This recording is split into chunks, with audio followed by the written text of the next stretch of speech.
Have Dutch Richmond in here. He's also got the 7 intervention. Erv, both the morning line favorites here. Andy actually opted to Dutch Richmond, and he barely fit this condition. You can see it was non-winners of $25,000 in 2012. $115 got him in this event. He's still winless on the year, but it looks like a much better spot for him today.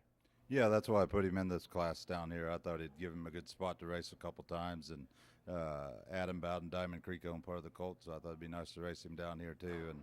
And intervention colt, he just, he's non-winners of 4. He's coming up like a lot of the other ones are in here. No, obviously with taking into consideration, Andy was listed on both in case they did split into divisions. Andy did go with the 5 Dutch Richmond. In your opinion, maybe Dutch Richmond a little bit further along in intervention at this point? Yeah, I think so. I think that's what Andy was looking at. He drove intervention, so he knows that horse, and I think he's driven Dutch Richmond before too. You raced Banker Volo a little bit earlier in a stakes division. He was third, raced very well in there. No, he started off extremely hot. I actually liked him in the Hamiltonian eliminations earlier in the year. He's still holding his own with Stakes Company. What can we expect from him? Do you think he's going to get back at that top tier level?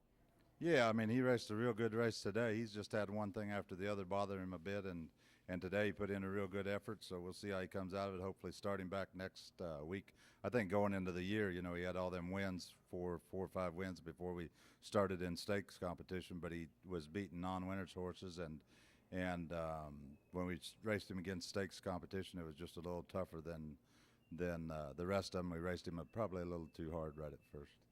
And finally, going to ask you about the Kentucky Sire Cam Best colt. You've got Blatantly Best. He came up just a no short in the Kentucky Sire Stakes final for $250,000, but really appeared to be back on top of his game yesterday. First over, he was a 52 and change winner around here. Is he in stakes action next week? Be back in late closer.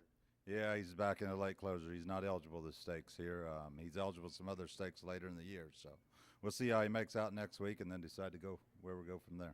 And finally, of course, the Kentucky program, we're dealing with a limited crop next year, only like 20-some horses per class for the Kentucky Sire Stakes. Blatantly Best got a full sister out there in the sale. You guys going to take a look at her at all? Yeah, I think we're going to take a look at any Kentucky breds that are for sale, just to try to be in part of that program. Well, it is a great program, as you mentioned. $250,000 finals, anywhere between 20 and 25 at each class to pay the yearling payment. So not a lot out there, but if you can get one, a nice program to take a shot at. We're going to send it back upstairs to you, Sam. Well, thanks very much, Gabe. Dutch Richmond currently the even. Our final.